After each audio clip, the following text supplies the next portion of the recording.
Meet Ray White, an ugly little simp who thinks he's blending in, but everyone sees he's pathetic. He fumbles spells like he's fapping under the desk, stares at girls he'll never pull, and moves like a walking L. Dude's the kind of loser you find crying over his wand at night, hoping magic fixes his life, when really he's just the Academy's clown. The story kicked off at a funeral where Ray stood looking like life had just piled a truckload of misery on him. His head drifted back to the battlefield, where Howard, beaten to a pulp and barely hanging on, shoved one last order at him to keep living before finally going down for good. That memory hit hard, and when Ray glanced back, he caught sight of a girl lying flat on the ground. Something inside him snapped. His anger blew wide open, and with one scream, a wave of icy power ripped out of him. The air cracked under the weight of it. Onlookers muttered that the magic looked overheated, and when it all settled, Ray walked off with the girl in his arms. Not long after, Ray turned up at Arnold Academy, a place stacked with royals where family name usually counted more than actual brains. He wandered the halls trying to figure out where to go, then froze in his tracks like an amateur. A girl behind him nearly slammed into his back, but he caught her hand and steadied her with more flair than he probably meant to show. Her face lit up red, though she still managed to scold him for stopping in the middle of the path. Ray threw in a quick apology, saying he was new around here. The pack of girls behind her whispered among themselves, connecting the dots fast. This had to be the kid who missed the entrance ceremony. They added that he wasn't from some shiny noble house either, just a plain old regular family. That little detail spread fast. The girl's face twisted with shock at the idea that someone ordinary was standing in their academy. A few others started whispering too, saying this had to be him, the one exception.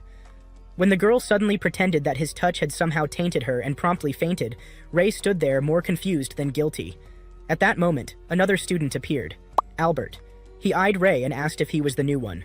Ray politely extended a hand, but Albert brushed it away like he'd just been offered something cheap, announcing that this place was only for royals and commoners had no business here. Ray kept his calm, saying he was here to learn, but Albert's pride boiled over and he moved to strike. Ray blocked him without much effort, which only stoked Albert's temper further. He swung again. No! But before things escalated, a girl stepped in and shut it down. Her presence alone was enough to make Albert back off. She introduced herself as Amelia, a member of one of the Academy's top 3 families. Ray thanked her, and they exchanged names with a firm handshake. Amelia noted that he was the first ordinary student ever admitted to the Academy, which in her view meant his talent had to be exceptional. She told him if anyone caused trouble, he should come straight to her. Ray accepted her kindness with quiet gratitude. Later, all the students gathered in the main hall where the principal, Abby, gave her speech. She welcomed everyone to Arnold Academy, which she proudly called the best in the world. She reminded them that their talent got them in, but arrogance would get them nowhere. They had to put in effort day after day if they wanted their gifts to grow, and their goal was simple: become the finest sorcerers out there. With that, she signed off. Then came the turn for the first-year representative. Stepping up with steady confidence, Amelia declared that studying here was an honor, but it also came with responsibility. Challenges would pile up, but their duty as students was to face them head-on and push through, just like the principal had said. When classes finally began, the chatter didn't stop. Whispers followed Ray as he introduced himself, admitting openly that he was the first ordinary student in the school's history. He promised to give his best and said he was glad to be there. The room stayed hushed, though most of the students silently wondered how someone like him even made it in. The teacher, Ariani, asked them to just call her Miss Olgren and told Ray to take his seat. Once he sat down, Amelia leaned over and remarked that she had been waiting to study beside him. Ray returned the sentiment without hesitation, which made the other students stare in disbelief. To them, Amelia's friendliness toward him was unthinkable. Meanwhile, Albert sat nearby, his anger simmering like a kettle ready to boil. Ray slid into his seat and let his eyes wander out the window, where his mind painted the land torn apart in ruins. The weight of those thoughts pressed down until a piece of chalk came flying his way. He caught it between 2 fingers like it was nothing, and the chalk snapped into dust. The teacher froze for a moment, but he calmly nudged her back to the lesson. She cleared her throat and began talking about ranks, which turned out to be the backbone of their society. Bronze at the bottom, then silver, gold, and platinum, and finally the top shelf, the supreme level. Only a handful reached that height, known across the world as the 7 strongest sorcerers. Their names stayed hidden, but whispers circled. Everyone knew the Academy's principal, the Iceblade Sorcerer himself, Ray, though that truth remained buried under his cover. Another was Abby, one of the 7, and also Lydia, a famed sorceress from the battlefield. As for the rest, their faces remained shrouded in mystery. The teacher explained that students came here with dreams of climbing that ladder. Albert, never one to miss a chance, stood up and mocked the idea of a commoner like Ray even thinking about it. The teacher cut him down quickly, reminding the class that anyone who passed the trials belonged here, title or no title. Albert sank back into his seat with a sour face. In the next class, they moved on to actual sorcery practice. The teacher asked Amelia to define it, and Amelia calmly described it as reshaping the world's basic materials. The teacher nodded, then walked them through the steps. First you encode a material into a code, then rearrange it, picture the result, and finally bring it into reality. She proved her point by creating a delicate crystal flower, then made it fade into nothing. One by one, students raised their voices. A shy girl with half her face hidden asked if advanced coding really existed, the kind that could break something like that crystal flower. The teacher admitted it did, though it belonged in the realm of high-level theory, far beyond what they needed now. Practice kicked off. Amelia crafted a crystal rose so flawless, it had the whole class whispering about how her skill matched her noble standing. Meanwhile, Ray's hands stubbornly refused to shape anything. Albert naturally smirked and tossed a remark about wasted talent. Later that day, Ray drifted into the library and spotted the same shy girl again. She was tucked between shelves, looking for something. She introduced herself as Elisa and confessed she admired Dr. Worth, wanting to follow his path. She asked if Ray respected him too, and Ray answered sincerely that he did. When Ray gently asked why she hid her face, Elisa grew nervous, covering herself again. He reached out and assured her there was no reason to hide. She admitted her ears, inherited from her elf mother, made her a target for teasing. Ray told her those ears were beautiful, and she should never cover them. Elisa flushed pink, but looked quietly relieved. Evening rolled around, and Ray finally met his roommate. Evi greeted him with a firm handshake, and just like that, they hit it off. The next morning, Ray went jogging and ran into another student. She introduced herself as Rebecca, a third year from the Bradley family. Later, Ray told Evie about her, and his roommate almost jumped, pointing out that she came from one of the 3 great royal families. Evi filled him in on the big 3. Amelia's house, the Bradley line, and a third family. Amelia, as the eldest daughter, had always been the shining star of her lineage. Not long after, Ray bumped into another girl rushing past. She huffed that he was dangerous, though it was clear she was the one speeding. After a quick apology, she realized he was the new student everyone gossiped about. Ray introduced himself and jokingly dubbed her the charming lady, which immediately brightened her mood. She revealed her name, Clarice, and carried herself with cheerful flair. Ray admitted he had never heard of her family, which stunned her, but she brushed it off with a laugh, saying her family was famous enough, even if he didn't know. Ray casually complimented her beauty, claiming her family must be just as striking, and she happily told him he could use her first name. Later, Abby called Ray into her office. She welcomed him warmly and told him to drop the stiff formality. On her desk sat a photo, hinting at a past she wasn't about to explain. Soon enough, Ray found himself across from Albert again, this time in a sword duel. The instructor warned them he would step in if things got ugly. The fight began with Albert charging in full of arrogance, only for Ray to parry and drive his sword into the ground. The crowd gasped, and Ray coolly reminded Albert that his insults carried no weight. Furious, Albert swung again, but Ray shattered his blade in one strike. The duel was over, the students buzzing with shock. Amelia watched from the side, smiling gently as she remarked to him that it looked like he was settling into academy life just fine. Later on, it turned out the students weren't just fooling around, they were actually thrown into a dangerous exercise. When it wrapped up, they downed protein shakes like gym rats and dropped into their seats. Evi leaned in and poked at Ray, asking if he could really handle 2 clubs at once. Ray just shrugged, saying he had just rolled in and wanted to try everything. They warned him it would chew him up, but he flashed a gold card, acting like it was no big deal. Everyone stared, thinking he had to be joking. Not long after, he walked into a room packed with muscleheads. The leader sat in the middle like a boss and asked if Ray was there for the Environment Research Club. According to him, they roamed forests, rivers, and snowy wastelands, calling themselves hunters and keeping out weaklings with soft minds or soft bodies. He told Ray to strip and show his build first. Ray didn't flinch, pulled his shirt off, and the room went dead quiet. His muscles weren't the fake, puffed kind. They were raw and solid, the kind you earn sweating in the dirt. He said he had trained in the backwoods, and when he whipped out the golden card again, the whole crew lost it. A gold hunter license was almost unheard of. The leader grinned, called him a beast, and offered him a spot as a pillar. Ray accepted, and the boys cheered like kids at a street fight. After that, Ray strolled into another club, this one full of girls. He said he liked plants, even the ones tough enough to sprout in battlefields. The girls looked him up and down, reminding him no boys usually joined. He grinned, saying he was fine with it.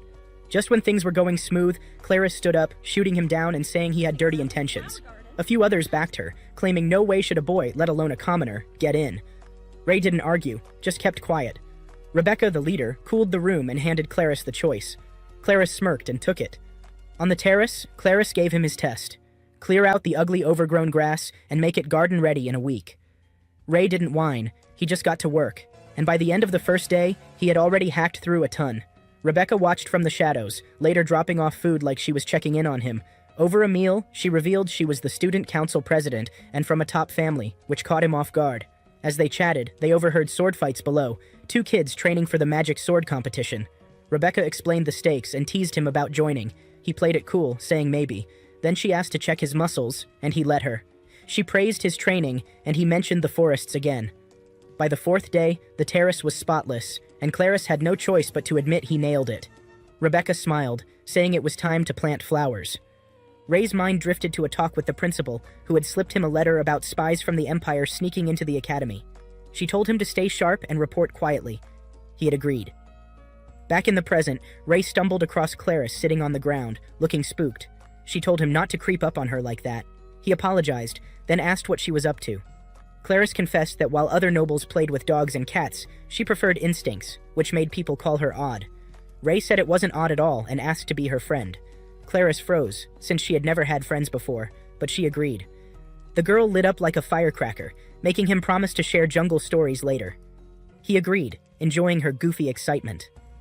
The next day, the teacher called on Ray in class. He stood and broke down sorcery derivations like it was a grocery list: low grade, mid grade, high grade, holy grade. Then came the stages: seek, remote, chain and delay, material shift, extension, and finally exchange. 7 in total. The teacher clapped for him, shocking the class into silence. Right after, she announced a forest exercise. Teams of 4 would survive 24 hours, grab jackpot tags, and avoid being chewed up by monsters. Fail, and they would repeat the year like losers. Teams formed quick. Ray got pulled into one but insisted they needed more. He invited Elisa, who admitted she was weak, but he reassured her, so she joined. Then Amelia stepped in. With Evi, they were 4, and the room buzzed while Albert scowled like a spoiled brat.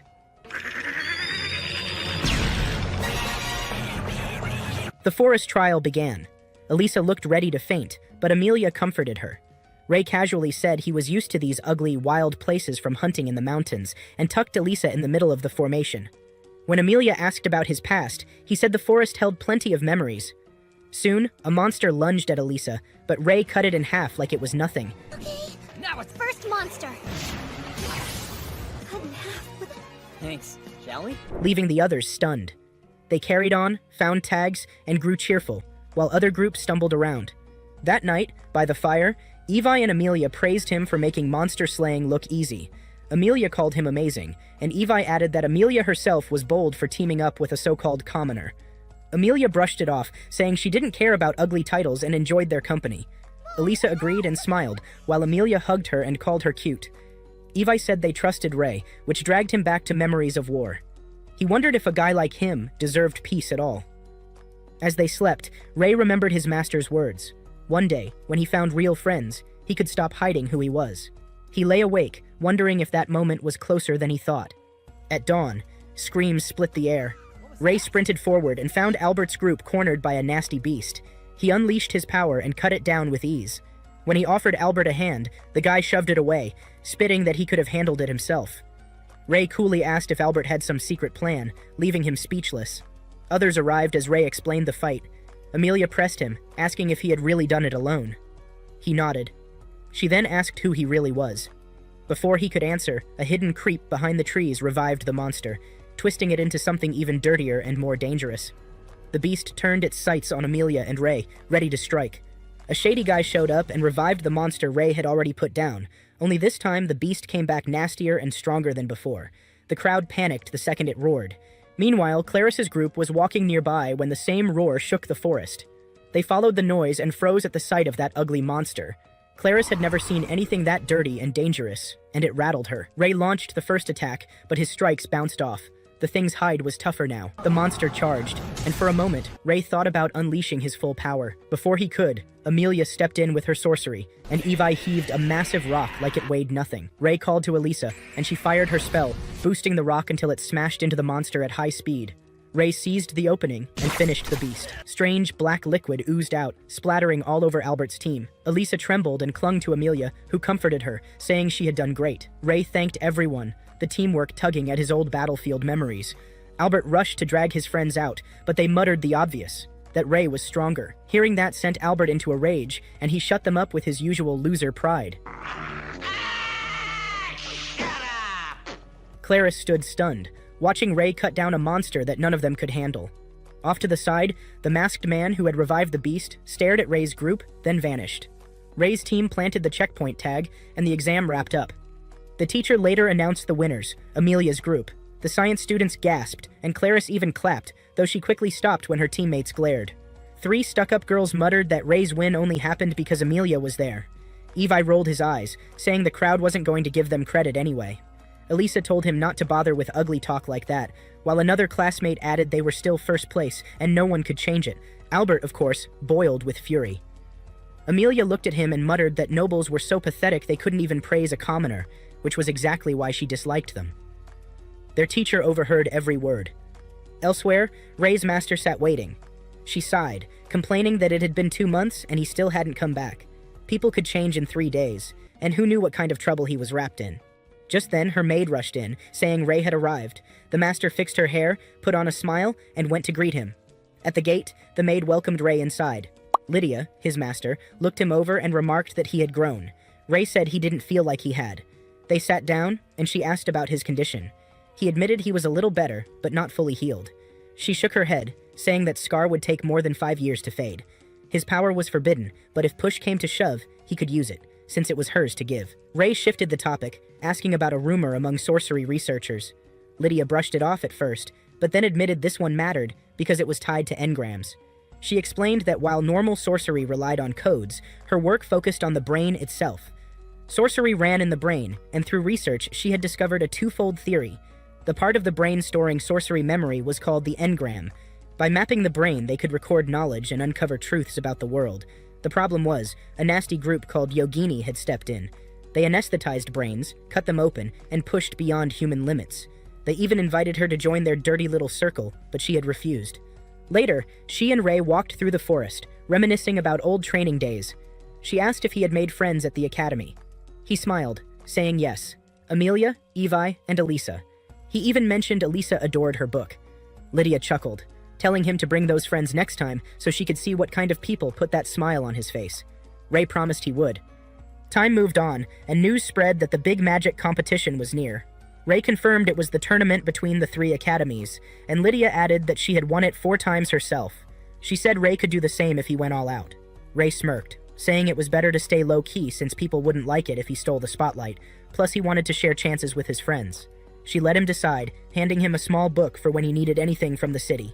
Ray accepted it gratefully. The next morning, Ray went for his usual jog. Passing Elisa's place, he spotted her heading out. She said she was going to the library, so he tagged along. They changed into nicer outfits first. Ray teased that she looked cute, and she shot back that he looked handsome. She explained the reason for dressing up was simple. Since they were going out together, they might as well look decent. At the library, Elisa buried herself in academic texts, while Ray, oddly enough, flipped open a love novel. He claimed he wanted to understand emotions better since love wasn't something he really grasped. Later, they strolled side by side, unaware Clarice was spying from behind a tree. She muttered to herself, shocked to see Ray hanging out with a girl. Ray spotted her and casually invited her to join them for lunch. Clarice's face lit up, and she agreed right away. At the restaurant, the 3 of them laughed, swapped compliments, and enjoyed food that tasted better than usual with good company. Afterward, they split and headed back to their rooms. As Ray walked off, he noticed Amelia stepping out of a carriage. She complained about endless noble meetings for the upcoming competition, looking drained. Ray complimented her outfit, saying it suited her well. When he admitted he had gone to lunch with Elisa and Clarice, Amelia's smile tightened. A spark of jealousy flickered as she asked him to spend time with her too. Jealous? Ray agreed, and they went shopping. Amelia tried on different outfits, while Ray casually tossed compliments that made her blush. When she asked how he talked so easily with girls, he said he had grown up surrounded by them, so it came naturally. Suddenly, a spider dropped in front of her. Amelia squealed, clung to Ray, and bolted inside.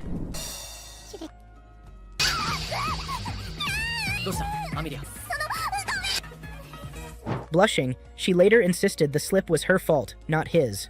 Watching her, she quietly thought that maybe one day Ray would tell her who he really was. Soon after, Ray's teacher pulled him aside. She asked if he was enjoying academy life. Ray said he was. She admitted she used to worry about him, knowing nobles treated him poorly, and apologized for not protecting him better. She confessed she had been teaching for years, but still struggled to reach her dream of becoming a sorcery researcher. She blamed herself, saying if she had taught properly, the nobles wouldn't act like dirty brats toward a commoner. She promised him that if he ever needed help, she was there. Ray thanked her, calling himself lucky to have such a teacher and such friends. Elsewhere, Albert's group noticed he had gone missing since the forest exam. The scene cut to Albert himself, training furiously with fire magic. His voice cracked as he shouted that he would never spare Ray, vowing revenge. Above him, the same masked man who revived the monster watched silently from the shadows. Ray White and Albert Allium were sweating it out in the club gym with the others, both pushing past their limits. When the session wrapped up, Evi Armstrong nudged Ray about grabbing protein, but Ray brushed him off, saying he had things to handle. Later, Elisa Griffith handed Ray a spare key to the clubroom since the others were missing, and he usually arrived before Rebecca Bradley. She downplayed it like it was nothing. Using that key, Ray stepped in and walked right into Rebecca changing. He slammed the door shut, red in the face, while Rebecca shouted from inside. Ray muttered to himself that maybe Rebecca had a thing for some guy named Manish and tried to move on. Not long after, Rebecca served him tea brewed from plants the gardening club had grown. Ray apologized again for barging in, but Rebecca waved it off, saying her gym class ended early and she had been mid-change. She admitted she used to wear big, clunky undergarments and asked him to forget the whole ugly scene. He agreed quickly, and they shifted to the library, where she showed him an old gardening record book filled with tricks not in standard guides. She explained how flowers could be modified with precise techniques, almost like surgery. Ray was hooked, and Rebecca laughed, saying she felt oddly happy teaching him since she normally kept people at a distance thanks to her family's baggage. Ray wanted to learn more, and Rebecca warned she was strict, which Ray accepted without fuss. She let him borrow the book. Later, sitting together, Rebecca talked about Amelia, the famous leader from one of the top 3 families. Ray asked about the third family, and Rebecca explained it was the all-green line, always present from the start, and hinted Amelia might be tied to them. Training rolled around next, where Amelia beat Gina without breaking a sweat, and then challenged Ray. Their spar turned sharp fast. Amelia praised his sword work, admitting his talent was unmatched, and Ray felt oddly happy hearing it. Mid-fight, he flashed back to forest training with a mysterious man, nearly losing control before pulling back. The teacher called Amelia the winner, surprising her and leaving her curious about Ray's real identity. And the winner is Miss Amelia Rose! Albert lurked nearby, simmering with jealousy. At dinner, Rose and the others brought up Ray's fight. Avery admired his sword skills and asked about his training. Ray explained his master had drilled him not just in swordplay but in life itself, with training so brutal that the academy felt like paradise in comparison. The others quietly suspected there was more to him than he let on. Soon after, Albert issued Ray a duel challenge. They gathered at the fighting grounds, where a barrel sat ominously nearby. Albert tossed a real steel sword at Ray, claiming Sosari rules allowed it. Everyone froze. Using live steel in a spar was dirty business. Albert charged, but Ray parried clean, caught the blade, and steadied himself. Velvet watched with a sly smile. Albert's anger boiled as Ray dodged smoothly. Demanding answers, he ranted while swinging. Ray simply said he wouldn't fight Albert's way, and then tapped into his magic. Albert spilled his tragic family story, whining about being from a once proud house dragged down by others, and how he swore to lift its name. Mid-fight, a voice whispered in his ear, telling him to kill Ray, and he snapped.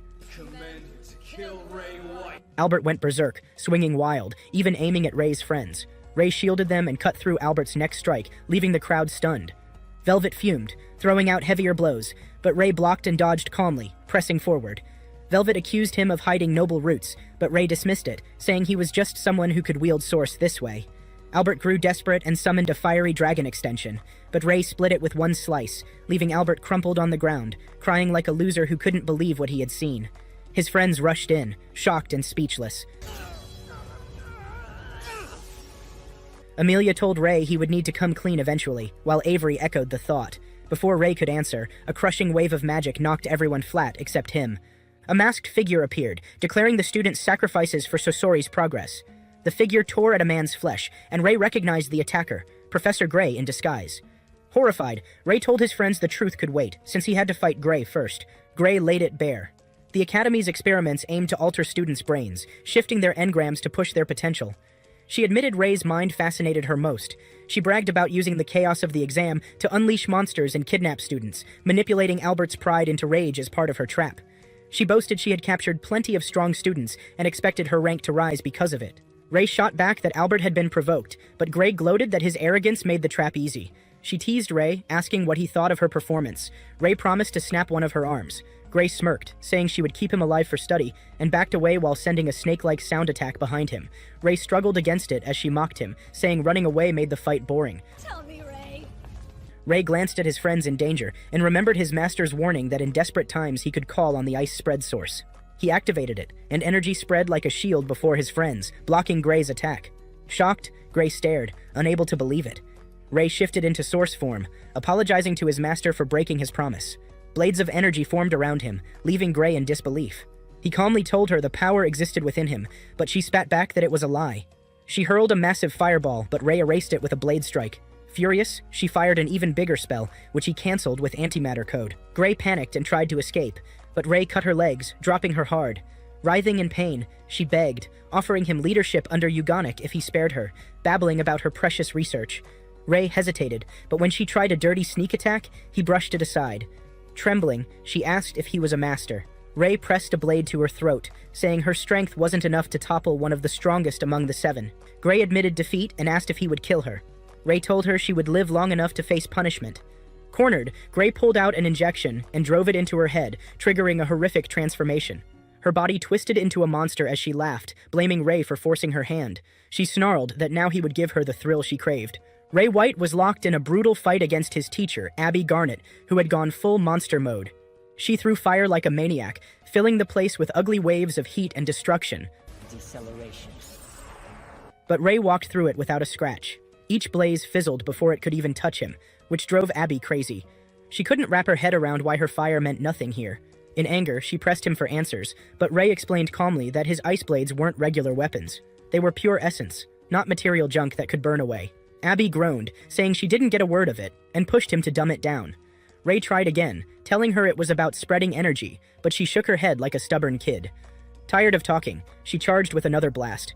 Before it landed, Lydia Ainsworth cut in with an anti-material technique that smothered the flames instantly. Abby grew restless and whined about why her power wasn't working, while Ray scolded her for asking loser-level questions when the truth was staring her in the face. The air started to buzz with strange vibrations as multiple sources resonated at once. Ray explained it came naturally to him, though with proper mental codes he could control them all, a feat most sorcerers couldn't dream of. He said elements could even be transformed into prime material. Abby snapped that it was impossible, but Ray admitted he didn't fully get it either. He just lived it. Their unconscious friends began to stir, catching sight of the clash. Abby struck harder, this time with mind interference, but Ray blocked every move with his keyblade. Suddenly, someone noticed blood dripping from him, his body starting to freeze at the edges. Abby smirked, crowing that he couldn't even control his own dirty power. She charged again, but Amelia Rose screamed in fear. Summoning the last of his strength, Ray invoked Flower Proficient, unleashing a tornado of ice that swallowed Abby whole, freezing her into a crystal statue. The crowd stood stunned at the sight of their teacher locked in frost. Ray activated the Chronos Lock and dropped back into human form. His friends rushed to him, but he gave a faint smile, saying he was glad he saved them without hurting anyone. The toll caught him, and he collapsed unconscious. The scene shifted to Lydia's camp, where Ray was brought for safety. Ariane Olgren assumed he must be Lydia's child, but Lydia explained she had only found him while chasing a strange voice. The camp leader protested, saying they couldn't keep him since their land was independent of the kingdom. Aubrey reminded him that Coast Village still held to old gods and rituals, even if the leader dismissed them as outdated. Aubrey insisted such powers were real, especially after the discovery of the court. When Ray woke up, the leader came to see him and found Ariane at his side. Still weak, Ray gave his name, and Ariane smiled kindly. She grew attached quickly, reading to him and asking him to say her name. He mispronounced it as Ariane, making her roll her eyes while everyone else laughed at his faint grin. A meeting followed about his future. Some argued he couldn't stay, but Ariane boldly said she would raise him. Ray himself chose to remain with her, which made her beam with pride as she hugged him Let me stay with you. and declared him her disciple. From that day on, he called her Master. 6 years later, Ray was seen in the Far East, mowing down enemies with ease. Though still young, he carried himself with the steel Lydia had drilled into him. His comrades respected him, though others whispered he was too young for the front lines. Ray pushed back, saying talent came with responsibility, and he would never abandon those he saw as family. His grit inspired them, even as the war with the evil empire loomed. In one battle, Ray watched a comrade die in front of him, and grief sent him spiraling. He overheated, losing control. Lydia tried to stop him, but he was gone, lost in rage. In that haze, he saw Howard Glenn, who urged him to live and promised to watch from above before fading. When Ray finally woke, Lydia was there, apologizing softly. Ray begged forgiveness, but she told him he had nothing to be sorry for, since she would have done the same. He asked about his companions, and Aubrey reassured him they had all survived. Relieved, he let his eyes close as Lydia stroked his head and reminded him to visit her whenever he could. Rebecca Bradley soon appeared, admitting she had worried. She told him to rest, then left. Later, Aubrey reflected on how she had once opposed Ray's admission into the academy, fearing nobles would tear him down. Having seen enough war and blood, she wanted him far from that ugly world. Yet when Lydia begged for his admission, a sight Aubrey had never seen, she relented. Back then, Aubrey had argued that Ray deserved happiness, that he needed friends his own age instead of endless battles. Returning to the present, she stepped outside, tears spilling as she thanked the gods he was safe. Through sobs, she wished him happiness. Inside, Ray whispered softly and wept as well. His friends arrived next, encouraged by Aubrey to go in. They rushed to Ray, relieved to see him awake. He told them he was fine, and apologized for hiding his identity as one of the 7 great sorcerers. He recounted fighting on the front lines with Lydia, overheating, and waking to a ruined battlefield with Lydia cradling him in blood. Since then, he had relied on Kronos' lock to keep himself in check. Amelia Rose asked if that was why some abilities stayed locked, and Ray nodded. He confessed he had hurt his master, spilled blood, and carried dirty sins behind fake smiles. He asked if he even deserved to stay among them. Blood. After everything I've done. Tears welled as he begged forgiveness. Amelia held his hand, assuring him he was not alone. The others echoed her, calling him their friend. Amelia hugged him, reminding him he wasn't carrying this alone anymore. The warmth of comradeship returned to him, and he thanked them deeply. That night, Albert Allium approached. Ray admitted his mistakes and asked forgiveness. Albert accepted, saying admitting fault was strength on its own. He called him White, but Ray asked to be called simply Ray. Albert respected that honesty and remarked that even with his strength, Ray stayed grounded. Ray said talent alone wasn't enough. Environment and hard work mattered. He urged Albert to reflect, since losers who admitted mistakes could still rebuild. Albert confessed he wanted approval, not hate, and vowed to set things right. Soon after, the students met their new teacher, Ariane Olgren. Her arrival shocked everyone, and the boys fell for her instantly. With a warm smile, she told them from now on, they would have to look after her. Amelia Rose soaked in warm bathwater, replaying the shock of learning that Ray White was actually the Iceblade Sorcerer, one of the 7 strongest in existence. She had never imagined someone so ordinary on the surface could carry such a title, and the thought left her uneasy. The steam rising around her couldn't wash away her fatigue, and though people praised her talent daily, she secretly felt hollow. For all her noble blood and polished skills, she often believed she would never truly measure up. As she dried her hair, a memory crept in. Once, while changing, she had panicked at the sight of a spider, while Ray, standing nearby, had been calm as ice. That ugly little memory stuck with her, reminding her how fragile she seemed next to him. At the academy, Ariane Olgren stood tall before the students and laid out the details of the upcoming Magic Civil competition. 3 academies would battle it out, with the first stage as a direct elimination tournament for second years and above. 16 participants total, with their academy allowed 6 fighters since Rebecca Bradley had won last year. She compared the schools bluntly. Their academy had the best teamwork, the Divine Academy thrived on physical combat, and the third prided itself on research.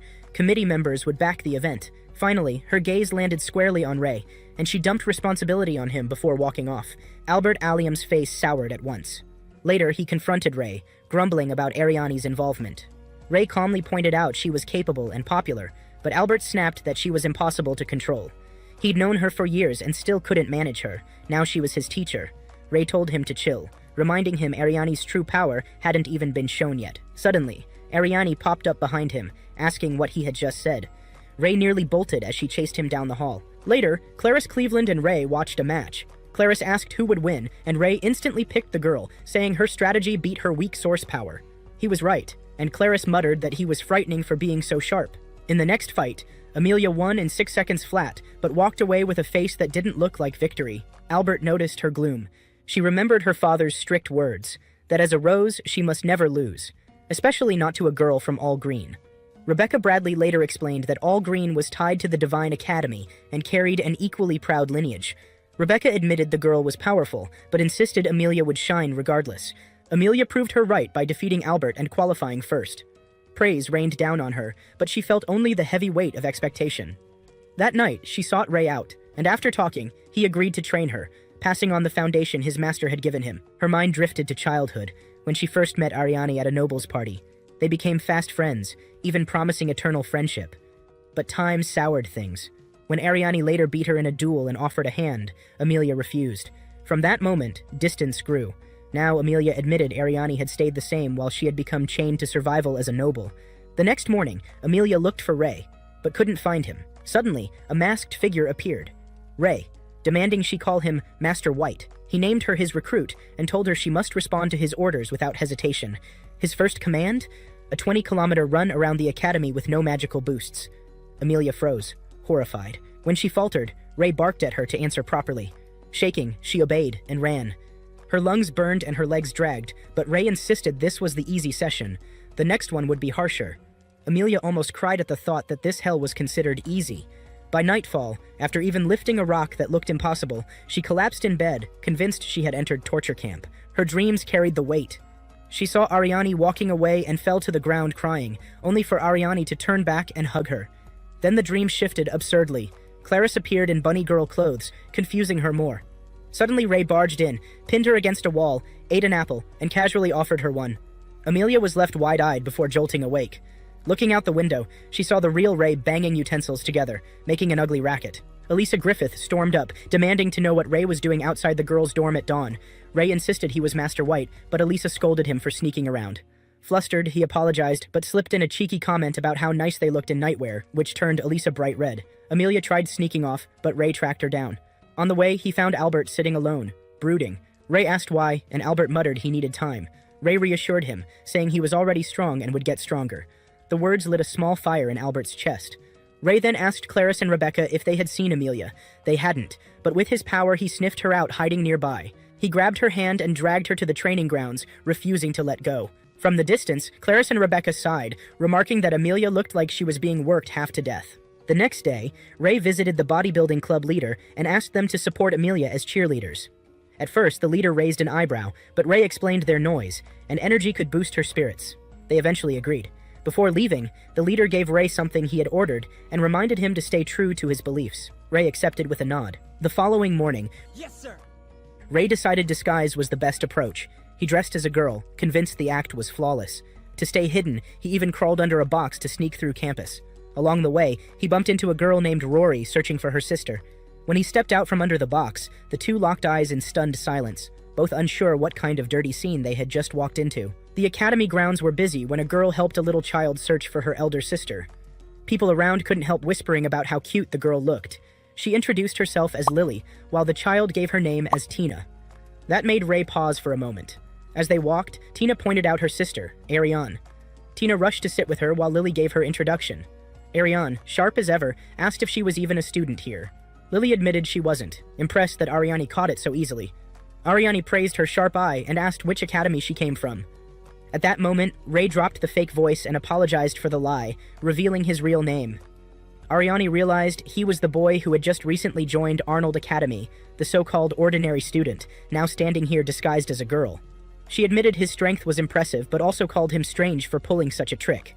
Ray felt embarrassed that rumors about him had already spread this far. Ariane thought it odd that an ordinary boy had helped her sister and decided she owed him a test. Their fight kicked off soon after. Ariane told him he could drop the formalities and just call her Ariane. She promised not to fight too dirty if he kept it light as well, but insisted he use his girl's voice again because hearing both versions unsettled her. Ray sighed and switched back. The match began, and Ariane's first strike shattered Ray's sword. He admitted her power was serious, and she thanked him for the respect. When the fight ended, Tina left, and Ray complimented Ariane by saying her sister would grow up to be just as cute and influential as her. Ariane blushed and teased that he was strange for always talking like that. Ray explained he was raised to always compliment a girl, which only made her laugh more. When Ariane asked if he studied at Chabelle, Ray explained he would instead serve as a committee member, helping Amelia train. That revelation caught her off guard, but she admitted Rose was lucky to have him. Ray replied confidently that Rose would become stronger, maybe even surpass her one day. Ariane smiled, saying she would be waiting for that day. Later, another girl came running in tears and nearly stumbled, but Ray caught her. Flustered, she insisted she was fine, but held his hand before he left, asking his name.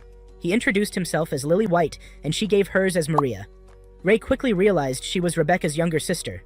Maria confirmed it, explaining her sister had taken good care of him, and confessed that after seeing them both, she had decided to join the academy next year. She even asked him to wait for her. Meanwhile, Amelia was still training hard until she nearly collapsed. Clarice handed her water. Soon after, Ray showed up in his disguise, and Amelia immediately knew it was him despite the look. Relieved, she told him her training was going well, and he nodded, explaining he had just returned from a mission. Not long after, Ray took his friends to his master Lydia's home. They looked nervous walking in. Lydia smiled, saying Ray seemed to have grown, though he denied it. He introduced his friends proudly. Albert greeted her politely, earning praise. Elisa nervously followed, and Lydia surprised her by asking for an autograph since she was a fan. Clarice introduced herself too, and Lydia revealed she knew her family's intentions. She showed Clarice a platinum card, reminding her that being noble wasn't what mattered. What mattered was what someone did to grow. Amelia introduced herself next, and Lydia noted they had met before at parties. She then pulled Amelia aside for a private talk. In another corner, Carla spoke quietly with Ray in the kitchen. She revealed troubling news. The Empire had its eyes on Greenery. She feared their assassination group might strike soon, maybe even at the tournament. Ray asked questions, but Carla admitted she didn't know much beyond the timing, warning him to stay cautious. In her private talk with Amelia, Lydia explained that in a letter, Ray had mentioned her. She felt Amelia was hiding something and wanted her to trust her friends more. Lydia explained Ray had once been cold and emotionless, but after time with soldiers and then at the academy, he had started to feel again. She said the friendships he was building mattered deeply, and Amelia needed to open herself up in the same way. Later, Lydia invited everyone swimming, and the group got excited. That night, Ray trained with Evi, both of them carrying slap marks on their cheeks from sparring. Ray admitted he hadn't expected to run into Evi and Rebecca there. By morning, Master White resumed Amelia's training, telling her it was time for her boot camp graduation test. Her task was simple but tough: cut the rose emblem on his chest. He promised he wouldn't use his abilities and told her he believed in her. Fired up, Amelia gave it her all. At the same time, Elisa motivated the rest of the students. She told them to use the tournament not just to win, but to learn and grow stronger together. Excitement swept through the academy as the contest began. Amelia soon met Ariane again. Ariane noted how long it had been, shook her hand, and said she would wait for her in the finals. She later appeared as one of the commentators alongside Carol, who would also analyze the matches. The first match saw Amelia versus Shreen from Mark's Academy. Cheers from her club rang out. Abby laid down the rules: either knock out your opponent or slash the rose emblem. Shreen attacked fast, but Amelia leaped clear and baited him into her trap, which burned away his rose. She was declared the winner. Carol praised her strategy, saying it was rare to prepare such a trap so perfectly. Millie added that Amelia looked destined for the championship. Afterward, Ray moved to his committee duties. He met Albert, who was preparing for his turn. Their fight began with sharp exchanges, and soon Ariane unleashed her ability, blasting Albert across the arena. Many thought it was over, but Albert stood again, remembering Ray's words. He fought back, disarmed her, and looked ready to win. Ariane, unfazed, caught his sword with her bare hands, broke it, and dropped him with a solid punch. Albert crashed down, defeated. Looking up at the sky, he muttered how beautiful it was. Ray's friends realized that this meant Amelia would soon face Ariane head-on. Meanwhile, Ray headed off quietly, unaware that someone shadowed him from a distance. Back in the arena, Carol lifted the crowd's energy with a song, warming them up for the finals. Ray was on his way somewhere when a strange creature nearly jumped him. He felt danger breathing down his neck, spun around, and found no one. Instead, the environment shifted, and the club leader appeared out of nowhere. That alone left him scratching his head. Soon they stepped into a room where Answer and Carol were waiting, flanked by a bunch of masked weirdos. Ray asked what the deal was, and they told him first he needed the history lesson about the Hell family. Kayla explained that the family had a dirty business of kidnapping and supplying intelligence agents. Answer chimed in, adding that Kayla herself was one of the best spies in the kingdom. Ray half-joked if she was some sort of Indian agent, which earned him a straight face and a thank you for looking after her younger brother. When Ray asked who, the club leader casually revealed he was Lex, her brother. The mood shifted until Baby butted in, pulling them back to the point. Their real purpose was far uglier, hunting down and killing noble daughters. Everyone was told to stay sharp. While this heavy talk went on, news broke that Samadhi had won and was moving to the finals. Kids in the audience buzzed with chatter, while Ray and Abby watched quietly. Then Crash and Elisa arrived with bad news. Rose hadn't left her room, wasn't speaking, and clearly had something eating at her. Meanwhile, in the arena, Lucas from some American academy crushed his opponent in 2 seconds flat, setting a nasty record. Clarif and the others were left wide-eyed. As Lucas walked off, he gave Ray a cold, unsettling stare. Elsewhere, Haryana was in the middle of training, smashing a punching bag until it ripped. Her father and Tiana entered, praising her strength. Her father reminded her that her big match was tomorrow, and she boldly promised victory. Back with Abby, Eyewear urged him to check on Rose. He hesitated, then agreed, and went to her room. Standing outside, he admitted through the door that he'd always been scared of breaking her heart, so he avoided getting close. But now, he wanted to understand her and treasure it. That finally drew Rose out. Inside, she broke down. She confessed she'd been faking strength, crushed under everyone's expectations. No matter how hard she tried, she felt trapped in a cage she couldn't break. Jason told her comparing pain was useless, but admitted she'd suffered a lot. Rose whispered about life feeling meaningless, that winning was impossible against Haryana, that maybe she'd always be a loser in the end. Jason reminded her life itself might not have meaning, but humans could create reasons: friends, laughter, support, even crying together. That was enough. He told her he wanted to live like that, with her. She asked if he'd stay despite her weakness. He said it didn't bother him. She hugged him hard and cried until sleep pulled her under. Jason held her hand the whole time, remembering how she'd once burned his chest in training when her hidden power had slipped out. That memory only deepened his trust now. By morning, the finals were about to kick off. Rose's friends gathered, Haryana's father sat in the stands, and Ray slipped in a little late. Ari asked about Rose, and Ray said she was fine. FB and Elisa looked relieved, though Clash stiffened when he heard Ray had been with her the night before. Baby teased that Ray had suddenly matured, and Elisa said it was thanks to Rose. Clash arrived late, but just in time. Down below, Ray gave Rose a rose of her own and told her the moment had come. She asked for a hug, and he gave it without hesitation. At that same time, Lex caught a signal, muttered about urgent business, and disappeared. Rose, smiling, headed into the arena. Suddenly, word came that Clance and several other kids had gone missing, possibly dragged beneath the arena. Ray went down and found Clash and the others. He scooped up the badly injured Crash, but before he could get far, a field activated and locked them off from the outside. Grim Reapers spilled into the space. Crash begged Ray to put him down, but Ray ignored him, dropped his Chronos power, and blocked the attacks. The Reaper leader snapped his fingers, smothering the place in darkness, but Ray tore it apart with a counterspell, flooding the room with light. The shockwave even froze Haryana and Rose's fight above. Carol muttered that Ray had used an anti-magic field. The Reapers tried to bail, but Ray wasn't letting losers like them walk away. He froze them where they stood. Lex reappeared and asked if the mess was over. Ray nodded, saying he hadn't killed them. Lex told him to leave cleanup duty to them and get back upstairs. Ray agreed. In the arena, Haryana and Rose's match had reached a boiling point. Neither wanted to be called the loser. Haryana cranked up her power, throwing herself forward with frightening speed. A heavy punch knocked Rose back. She tried to fight, but Haryana was sharper, dodging her strikes and landing another blow that dropped her hard. Her father scowled in the stands. Even then, Rose clawed her way back up. Haryana warned it was over, but she too was hitting her limits. Rose's mind filled with memories of her friends, giving her the strength to rise. At that moment, Ray's voice echoed across the arena, urging her to stand.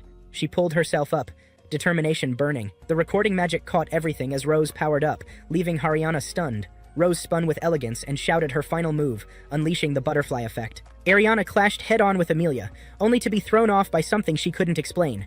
The moment her hand brushed against one of those butterflies, her direction snapped sideways, and she stumbled back looking lost.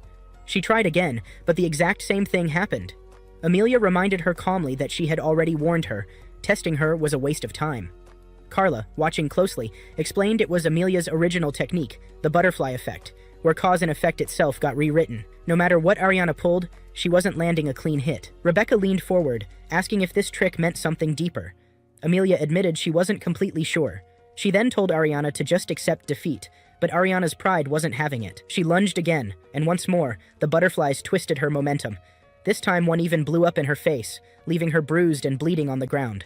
Her father and Tiana froze in worry. At the same time, blood ran from Amelia's nose.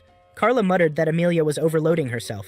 Even with blood dripping from her mouth, Amelia refused to quit, and Ariana, stubborn as ever, declared the same. They went at each other again and again. The crowd started cheering, swept up by the madness. Strangely enough, both girls smiled through the pain, trading blows like rivals who lived for this. Then the scene cut, and Ariana blinked to find herself in Amelia's arms. Amelia, relieved, told her she had grown stronger. Ariana, already crying, admitted it too. Amelia, also teary, said her strength had always come from chasing Ariana since childhood. She thanked her deeply. Ariana hugged her back, asking forgiveness and recalling their old promise to stay friends forever. Finally, she accepted defeat and congratulated Amelia as the champion. The arena erupted with cheers. Arnold's father and Clarice cheered, Amelia's supporters screamed her name, and even Amelia's father started clapping. Elisa was overjoyed. Arnold's father leaned toward Amelia's father and told him to admit his pride. Amelia's father, hiding a smile, replied that she would only grow stronger from here. Ray slipped through the crowd, asked Amelia if she was all right, and she reassured him, bandaged but smiling. She blushed slightly, remembering his promise to always stay by her side, though she brushed it off as just friendship. Curious, she asked if he had known about her butterfly effect. Ray admitted he had only sensed potential during training, and said her victory came from her own hard work. He congratulated her sincerely. Amelia thought to herself that without him, she would still be that caged bird. Focus shifted quickly to the last match. Ariane stepped in against Lucas. She unleashed her power at full force, but Lucas simply raised his sword, wrapped it in a strange aura, and shattered her rose with one decisive strike. The fight ended before it even started. The stadium exploded in applause as Lucas lowered his blade humbly, thanking the crowd. When whispers spread about inherited power, Lucas admitted the secret was out. He said he had expected it anyway, and explained why he, someone already known as Death, had entered the tournament. He wanted to fight as a student, on equal ground, and prove Death was the strongest even without the title. Before leaving, he warned Ariane to recover from her overload, or she'd never fight at full strength again. As he walked away, he promised to wait next year. Meanwhile, Lydia and her squad reached the Grim Reapers. Clarice tried to flex her abilities, but the results turned messy and strange. Lydia scolded her, telling her to cut the clowning and focus. When they pressed the captured Reapers for intel on their boss, the killers said nothing. Instead, they triggered self-destruction, blowing themselves apart. Shock hit the group. Albert and Rebecca couldn't believe anyone would go that far. Later, everyone gathered back at the arena for the closing ceremony. Carol took her seat, Lilia nearby, while Abby stood tall. She praised the students for giving such high-level fights despite still being learners. Rebecca was shown glancing upward, lost in thought. Abby's speech wrapped up, and the very next day, the classroom buzzed again. The teacher explained that they would start preparing for the cultural festival, and their class would run a maid cafe. That set off protests immediately, nobles whining that acting as servants was beneath them. A quick flashback showed Amelia and Ray's earlier chat. Amelia had argued passionately for the cafe, saying maids were charming, loyal, and downright adorable. Ray had agreed they were pretty cute. Elisa chimed in with her own suggestion. The skirts should be a bit shorter. Ray, confused, asked if it even mattered. Elisa swore it did and asked for his support. Ray, amused, told the class they would use style to challenge tradition, highlighting how maids had their own kind of appeal.